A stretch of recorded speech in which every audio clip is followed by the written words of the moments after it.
And one. Hello, you guys, and welcome to the Woman's Cave. And yes, I get it because I have decided to end the peace treaty for the Champagne War. I don't. Because I now own, the champagne and the ice cream machine to make frozen mimosas.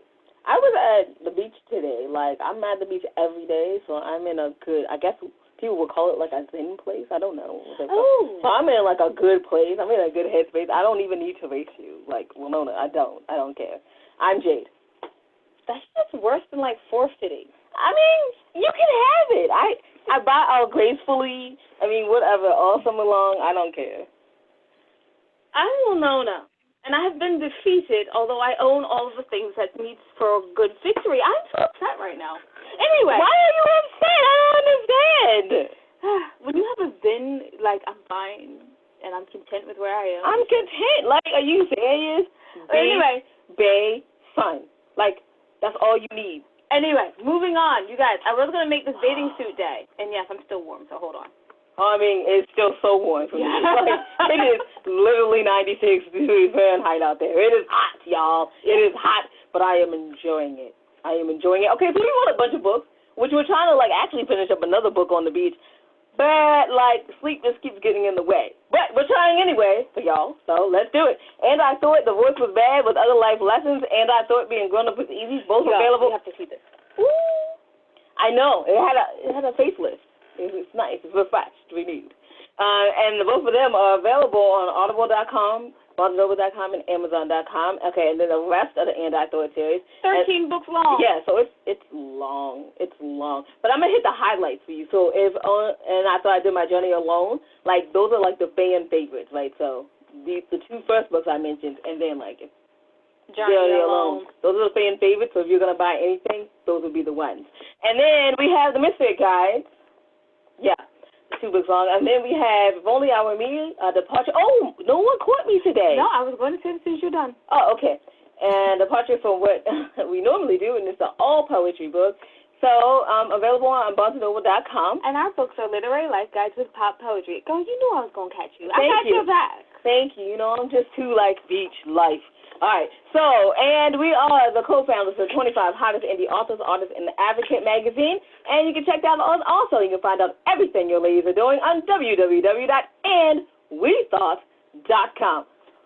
That was a lot more energy than I had. Did I get your beach chair? I know, I need one. I need my beach chair. But you're not here to hear about us. You're here to hear about our wonderful guests. Wonderful guests, would you like to introduce yourself? Yeah, I am Liz. It's nice to meet you guys. I work in the entertainment industry in Los Angeles, California, specifically in television. And a fun fact about me is that I have 2 pet guinea pigs, which a lot of people don't even know what a guinea pig is, but they're like giant hamsters. They're big furry burritos, and I have 2. And they're super cute and adorable. Love that fun fact. So cute. That's a great fun fact. I thought she was going to go with 2 pigs.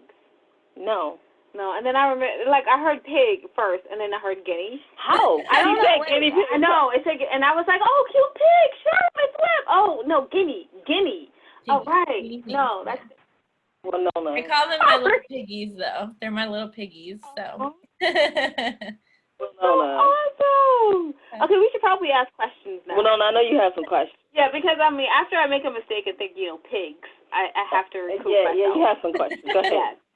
Well, how did you end up in L.A.? What made you go, okay, that's where I'm going to be? Or did you grow up there? No, I didn't grow up here. I grew up in a small suburb outside of Dallas, Texas. So I was born and raised in Dallas, and I kind of always knew I wanted to work in the entertainment industry in some capacity. I wasn't sure exactly what I was going to do. For a while, I thought I was going to act. Now I'm a lot more focused on writing, but I always kind of sort of dreamed of moving out into LA, and then I went to college at the University of Texas at Austin. So I lived in Austin for 4 years, where I got a film degree. And then after that, I was pretty much like, okay, I got to do it. I spent my summer after graduating in Texas with family and just kind of like packing and getting ready. And then August, the summer after I graduated, I packed up my car and I drove out to Los Angeles, and I was couch surfing. I was sleeping on friends' couches for a little over a month, didn't have a job, didn't have an apartment, and then eventually sort of got settled in, and I've been out here for almost 4 years now. So yeah. Congratulations! I hear like one of our producer friends says like when you get out of here for when you've maintained being able to live in Los Angeles for 5 years, she has to like celebrate. Which makes it scary for me. I'm like, I'm sorry, I never say I have to celebrate for living where I live. So I'm confused. Is this a scary city?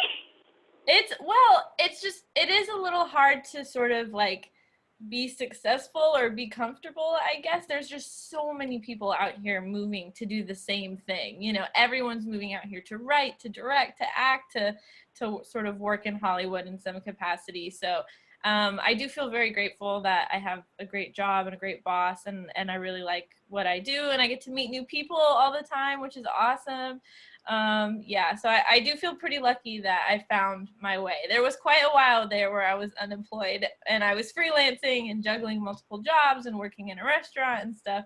But I am very grateful to be where I'm at. So I wouldn't even say if it's Los Angeles, you should always be celebrating, you know, the little things and the things that you accomplish. But it's a little bit tough to make it in LA. But you know, anyone can do it if you put your mind to it. I don't think I can. So I'm not anyone. Sorry. Wow. I was like, I know Winona's gonna be like, I don't think I can. I like my life. Yeah. I'll take a plane out. LA. So, as you were talking about how you were juggling all of these jobs, how did you keep your dream alive? It's tough. Honestly, it's just one of those things you just got to take it one day at a time, 1 week at a time. I think sometimes a lot of people look at the big picture of things and they think, one day I'm going to win an Oscar. And then, you know, that dream seems so far away. And so it's really easy to get overwhelmed by the big picture and sort of lose what you're doing. But I think something that's really helped me is just sort of, you know, little landmarks. My dad has told me a career is like a house and you got to build it brick by brick. You're not going to just build it overnight. And so every little thing that I do, every person that I meet, every interview I do, every script I finish, it's all just, you know, putting it together brick by brick. And I mean, I'm still very much building the house. We've got a doorway, maybe that's about it, you know? So I think it's just really important to sort of like I said earlier, like celebrate the small victories and just be very open-minded. When I first moved out here, I really thought I was going to be an actor. And over the last like 4 or so years, I've pivoted towards writing, which in hindsight makes a lot more sense. I've always kind of naturally been a writer, like since I was a kid. So I think just being open-minded and, you know, there was a while where I was just working at a restaurant and that was my only job. I wasn't doing any industry jobs for a few months there. I was just working in the restaurant, collecting my tips.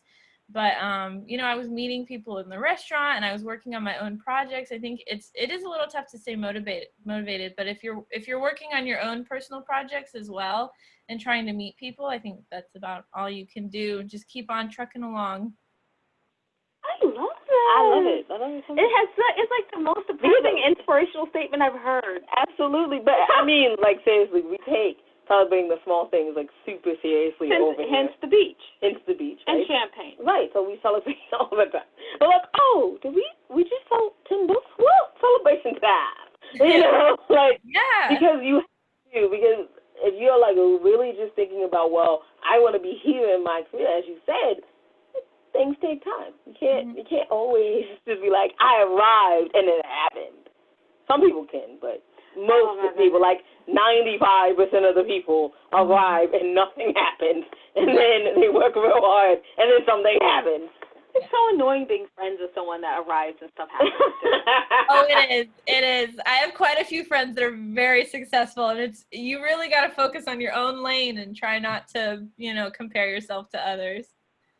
We had a friend that jumped into the side. She's like, I'm going to do a podcast. And 3 weeks later, the local news called her like, would you like to be an anchor?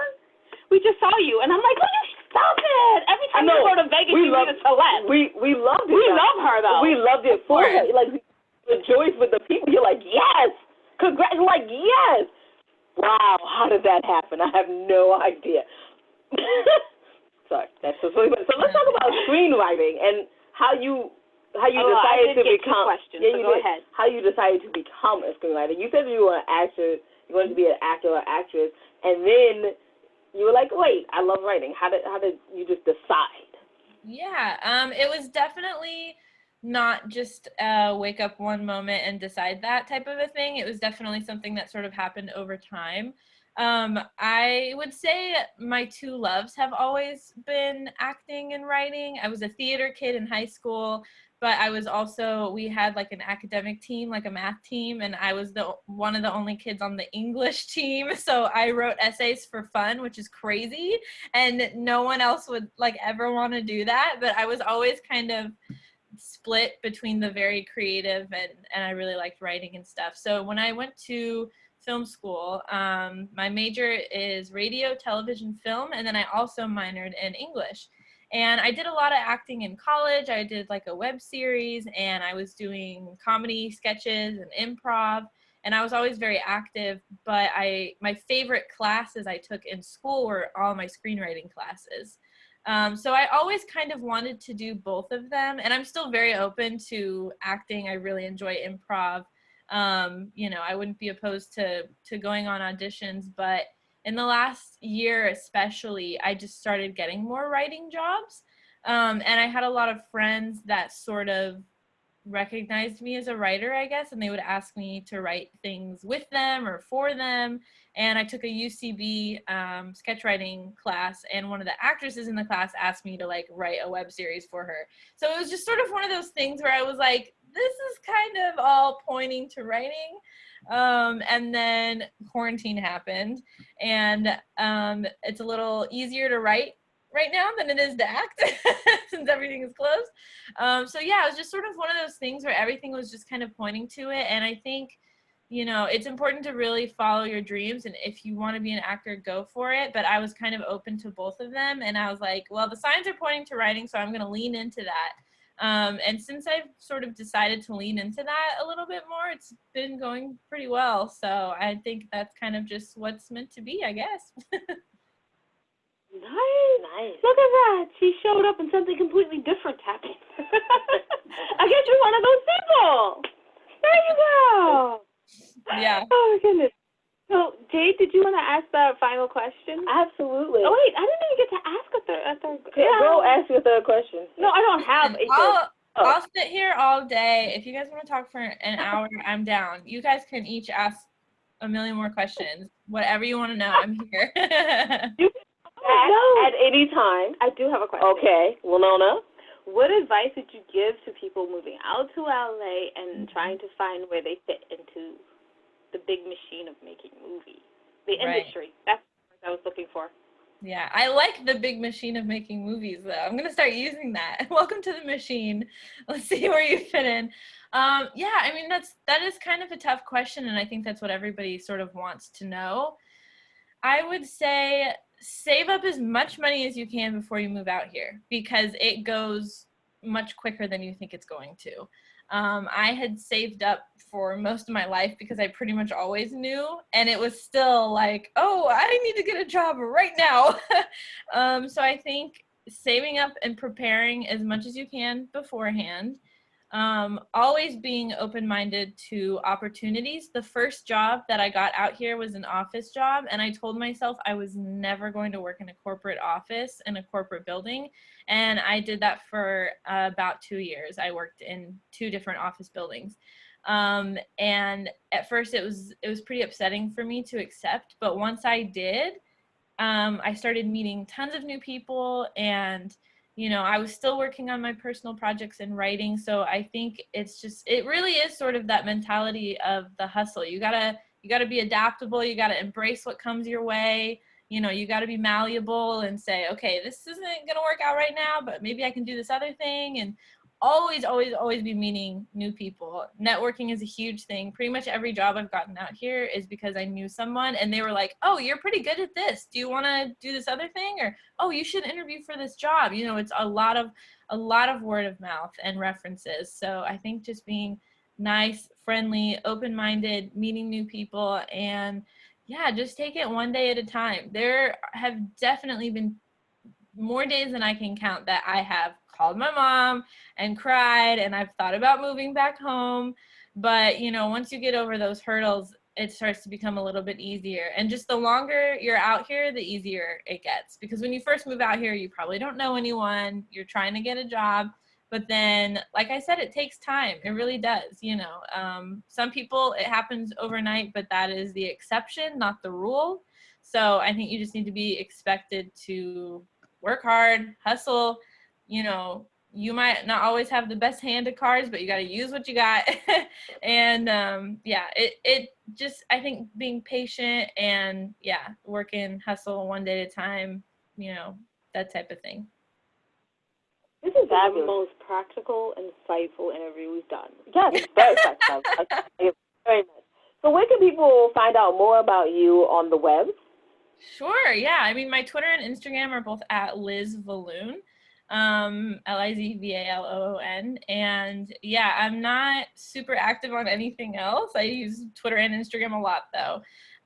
So yeah, Twitter right now, I'm a little bit more active, I would say. I'm trying to work on something right now where a lot of Black screenwriters, it's very hard to get read in the industry.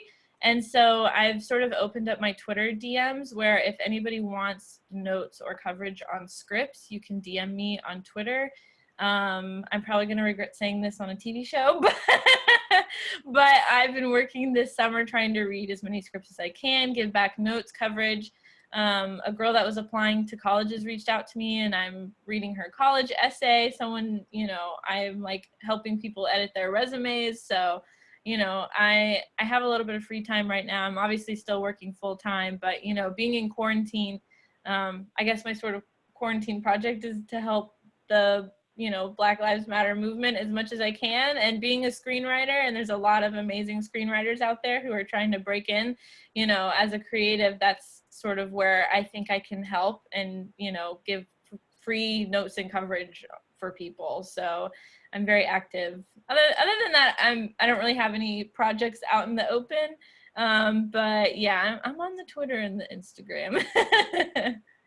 Fabulous. This is the Twitter and Instagram. I love it. I love it so much. Thank you so much, Liz, for coming on. We really appreciate it. Oh, sure. And I guess I'll go ahead.